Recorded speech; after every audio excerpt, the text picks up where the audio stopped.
I'm incredibly excited to welcome our first speaking business to the floor, our friends at Arima.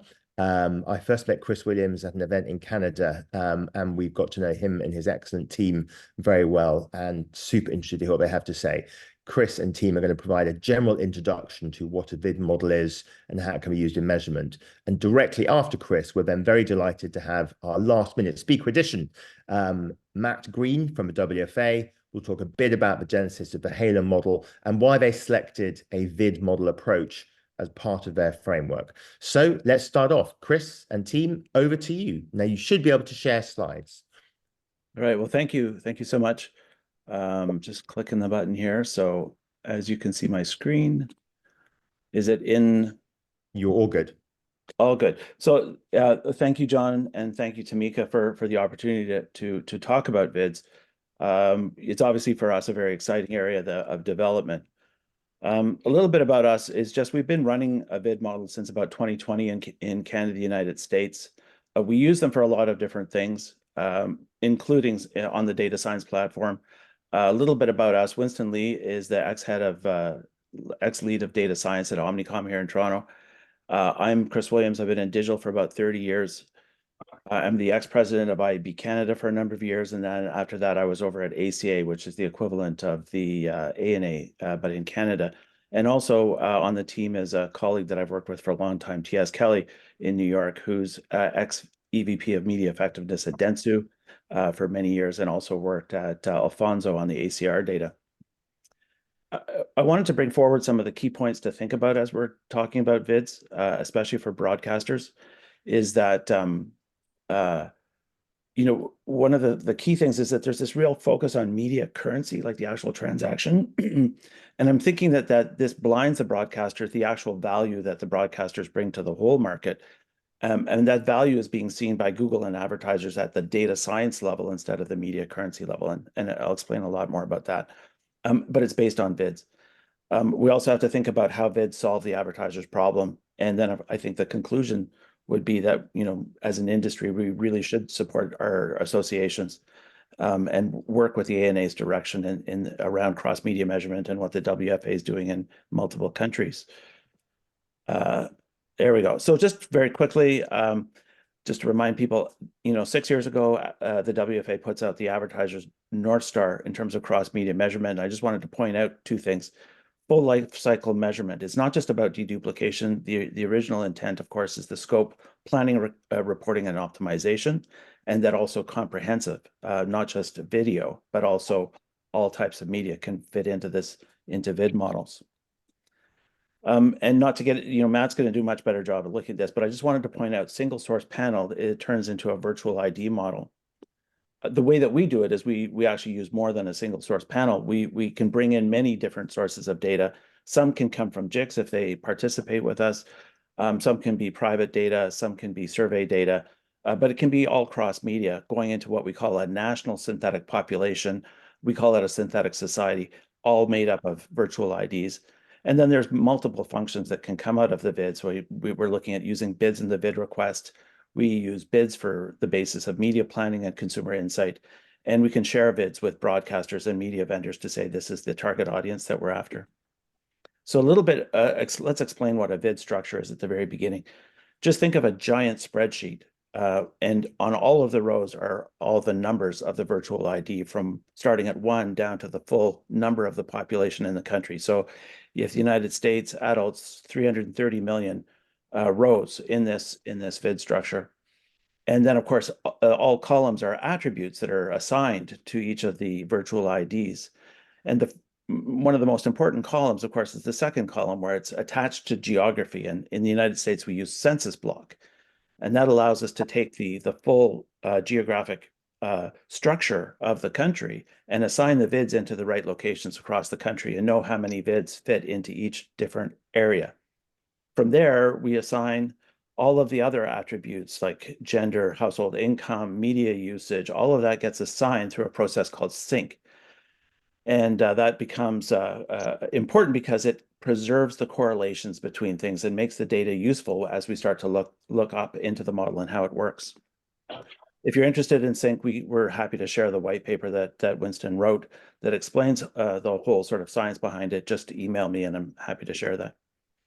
But what it leads us towards is our first sort of conclusion is that vids drive what we call an advertiser-defined audience. They can define the audience any way they want based on whatever attribute is in the system.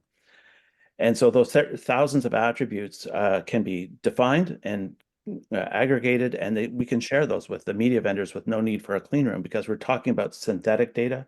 We're not talking about first-party data. And this is what it looks like in the platform. I've defined an advertiser-defined audience of high net worth cat owners that are near retail locations in New York. And so we have 11.8 million bids visualized on this map with indices of high concentration.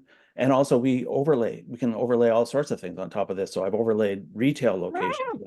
When we think about the ability for an advertiser to say, what I'm really looking for are the right people in the right locations, and layer in mobility data. We can look at it from a DM perspective, out of home perspective, terrestrial radio, all sorts of things can be layered on top of this visualization of the target audience based on virtual IDs. And we're doing this right now in Canada, the United States. Switching gears a little bit, let's talk about an advertiser's problem. And right now, walled gardens have been enormously successful from a media vendor perspective. And defining a walled garden as having these 4 functions: planning, buying, delivery, and conversion within their platform. They offer a proprietary audience, and they have an outcome signal straight from conversion back into the planning. And this has been very, very popular and obviously has gathered billions of dollars of media money. The problem becomes when you have what we call YOGs, which is yet another walled garden. And every sort of retail media network has got their own conversion data and they've got their own audience data. Well, you end up as an advertiser having multiple YOGs that you have to deal with, and all of them have a different view of conversion, and all of them have different audiences, and it becomes very difficult for the advertiser. So we look to vids, and vids fuel up a media planning tool, which we can do 2 things. One is we can use the advertiser-defined audience without relying on the platform, and we can bring in MMM as the conversion signal. And of course, MMM is cross-media.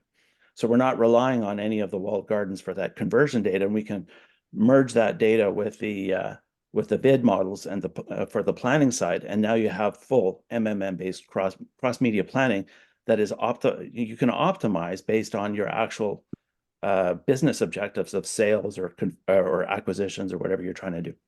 Now that's the teal horizontal line, but of course at the same time, Matt's going to talk about the deduplication of cross-media measurement, between the different platforms. And so when you put those 2 things together that are happening concurrently, you can see how vids fuel both of them, and it becomes a very powerful visualization or a very powerful approach for advertisers to use in understanding how all of their different relationships happen, whether they're within walled gardens or not. We have to recognize, of course, that MMM is not the way it's been done in the 1950s. It's evolving very, very quickly right now because of things like cookie deprecation and how the browsers are dealing with more data and privacy laws. So we've had to live with Meta's Robin for a little while, and now we've got Google's Meridian, which is in the market. And not to push those products, but the point is that the focus on media currency is actually missing a huge amount of value that the broadcasters bring to the table, which is generating search intent. And obviously something like Google's Meridian has an enormous amount of capture around search volumes and search by geography and all sorts of things that's being brought into their market mix modeling. Now, in order to do or conduct that market mix model, you really have to gather a lot of information about the broadcast buys. And of course, that means that they're not actually asking the broadcasters for any of that information. They're focused on the advertisers bringing that data into the market mix model. And so when you think about the sort of the data science level and what's possible with vids and MMM, it's a completely different game in understanding value that the broadcasters bring to the table. And I'm very concerned that where the broadcasters are missing the view, and that the view is being seen by Google and being seen by others. So this broader context of advertiser success is critical in sort of participating in what's happening both with vids and MMM. Another side of using MMMs is beyond media. So we start off long before it becomes a marketer's problem. The business has to define, a business problem. They're going to create a product, and they have to understand, who's going to buy it, where will be the distribution, how much people will pay for it. So they're using virtual IDs as the basis of agent-based modeling to answer these business questions. And once they get to a place where they feel comfortable about developing those products and move ahead, then it becomes the marketer's problem to say, well, what's this product's position and which media will generate awareness that lead to interest in sales along the way? And they use vids to do that. And of course, when you look at the whole ecosystem, starting from business problem to, business outcomes or sales outcomes, all of these things can rely on virtual IDs at every step along the way, except for one, and that is media currency. And right now, media currency is sticking out like a sore thumb. And so that's a problem. And so in some cases, of course, you have digital that can sort of merge with virtual IDs a lot easier because they're at the individual level. But other types of media currencies are stuck right now. And so we need to unstuck that. So just in conclusion, the advertiser really is thinking cross-media, and they're thinking at the data science level, and their outcomes are market mix models, and they can use virtual IDs for their advertiser-defined audiences. And that's really what we believe is where the game is at in terms of the sort of the use of data science instead of currency as so much. We think that there's a potential problem where, the broadcasters are offering sort of like wholesale currencies, which are divvied up and turned into custom currencies by intermediaries, where an advertiser really wants to have a very defined audience and very defined metrics around, what they buy and how they evaluate that. And I think that might be a longer term problem. I think, again, the focus on media currency is blinding the broadcaster to the value that Google and the advertiser will be seeing at the data science level. So at the end, I think, the key thing is to really work and look at what the ANA is doing in this vid operability that they're developing. It's a very, very strong approach and needs to be explored. So thank you for your time and